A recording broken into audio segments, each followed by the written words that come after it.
From the organization that brought you Oops, No More Kennedys, and Topple Me Elmo, it's the Central Intelligence Agency Special Activities Division in Afghanistan action figure.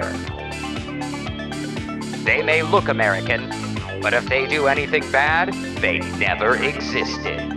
Complete with realistic features based off the real American heroes like Smug Grin, Bulletproof Moo Moo, Special Guatemala Edition radio guaranteed to make whoever's listening think they're being cool. Regular pants.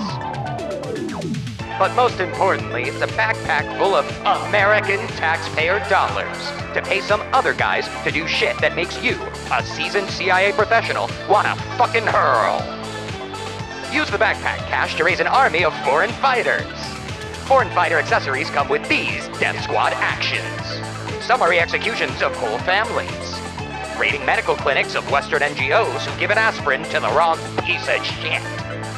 Find 8-year-olds profiled as potential future Taliban and kill them before they're old enough to hold a gun. You'd kill baby Hitler, wouldn't you? And add another layer of secrecy so that no matter what they do, the US government can deny all knowledge.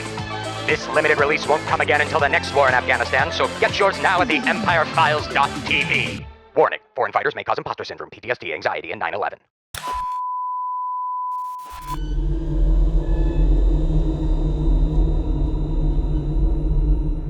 Perhaps the most notorious piece of Central Intelligence Agency history is its creation and management of death squads. It's most known for doing so in Latin America. This record is long, consistent, and quite disturbing. It's an irrefutable story of CIA-directed mass murder of civilians for no other reason than to protect the rule of the rich from social movements of the poor.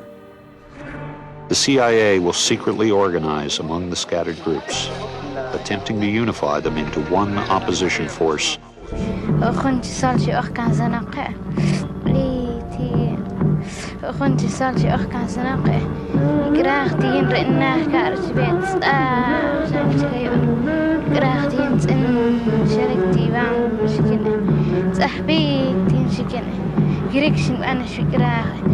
But meanwhile, General, we are financing at least a modest level a proxy war against the Nicaraguan government. That's what I read in the newspapers. I do not... You didn't know that when you were in the government? I do not find that illogical or morally repugnant. But key to the CIA's rebranding exercise today is the idea that their era of running death squads is a thing of the past. That was the old CIA, a different time, a complicated history. But this narrative couldn't be more false. In this episode, we'll be talking about just one place the CIA has been running them for the last 20 years. In Afghanistan, the case study in U.S. imperial disaster. While the CIA sponsored Afghan militias through the 80s, they never really left, and had already been preparing to overthrow the Taliban government using them prior to 9/11. About 18 months before 9/11, I and the others in my station were working very hard to try to organize a anti-Taliban tribal rebellion in the South. But we were reaching out and establishing relationships that we hoped would enable us to lead that sort of a rebellion if and when the order came to go forward. And obviously that order came to go forward in the immediate days after 9/11. Right behind me is the Jawbreaker 91101 Mi-17 helicopter. This helicopter was used just 15 days after the attacks on 9/11, and 7 men and $3 million from CIA made its way from Uzbekistan into Afghanistan in the middle of the night and paved the way for the coming invasion. Handing out millions in cash, the CIA quickly had its own army in Afghanistan, which immediately played a leading role in the war. Using them to do most of the dirty work outside of the legal boundaries of the US military made them very valuable to the American occupation. It has always been a highly controversial policy. Even Afghan President Hamid Karzai, who himself had been on the CIA payroll, opposed allowing these CIA militias to exist under his new government. But a puppet president has no real power in a neo-colony of the US empire.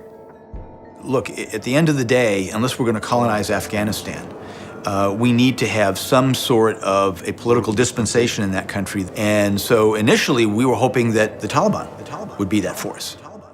The CIA created a secretive web of militias under various names, but basically established two main units.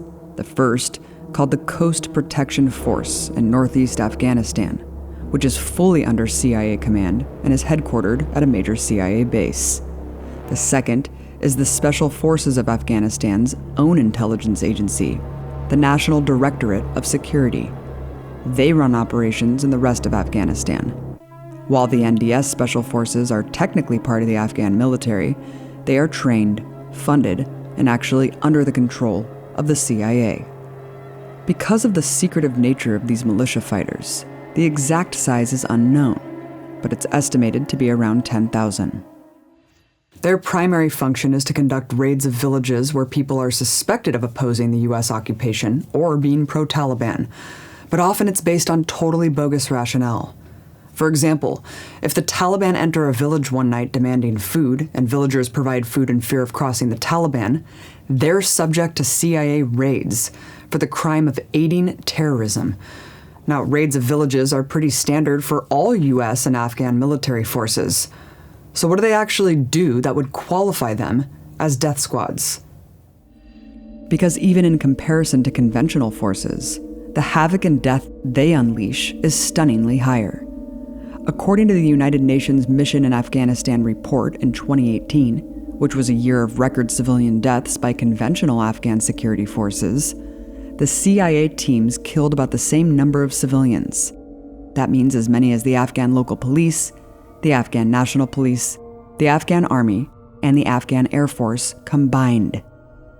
The UN report also found a much higher ratio of civilian deaths to injuries, which led them to conclude, quote, "The high number of fatalities compared to the number of injured suggests that force was employed indiscriminately.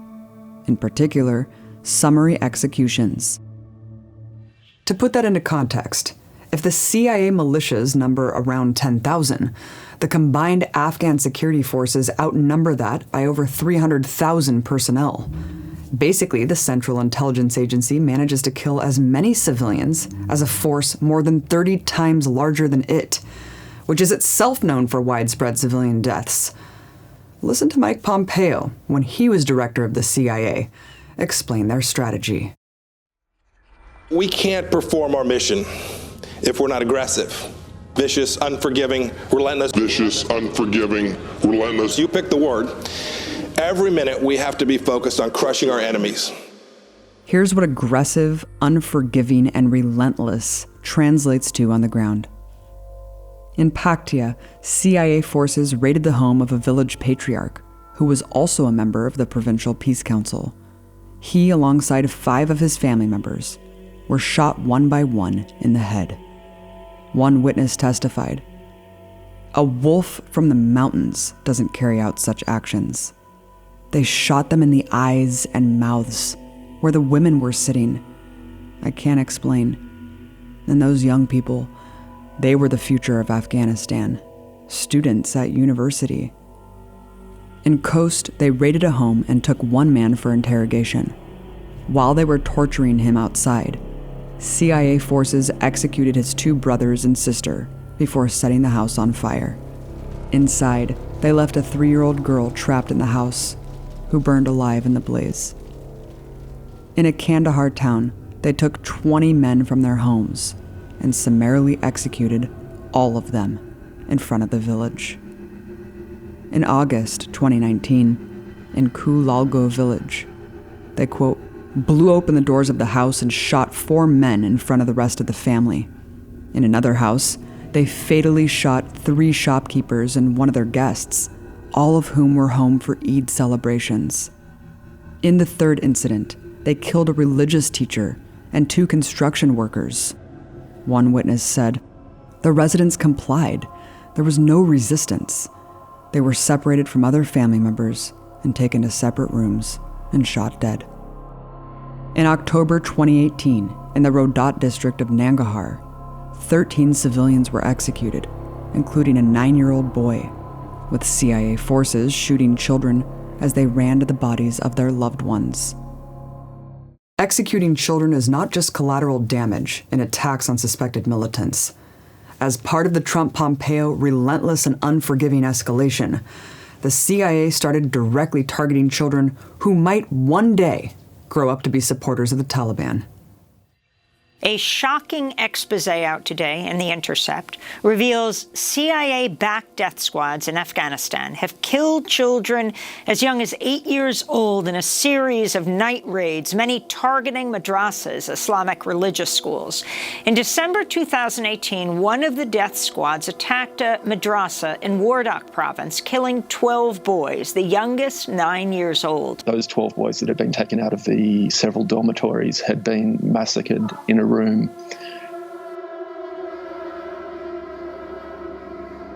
There are several accounts of this exact scenario playing out in raids on medical clinics, adding yet another war crime to the paramilitary's rap sheet. In one example, on July 8, 2019, CIA militia attacked a medical clinic run by a Swedish NGO because they supposedly gave treatment to someone in the Taliban. CIA forces tied up all the clinic's staff. They took 4 of the men, including the head doctor who ran the clinic, into a separate room. In that room, 3 of the men were executed. The lead doctor was disappeared. Now, some CIA defenders might say they can't control what these Afghan fighters do. It's the same defense they used for their death squads in Central America. We just trusted our allies, and they turned out to do some heinous stuff. We didn't know what they were actually doing. Well, they can't use that excuse in Afghanistan. That's because when the Coast Protection Forces, or NDS Special Forces, launch these murder raids, they aren't just dropped off by American pilots and given American air support.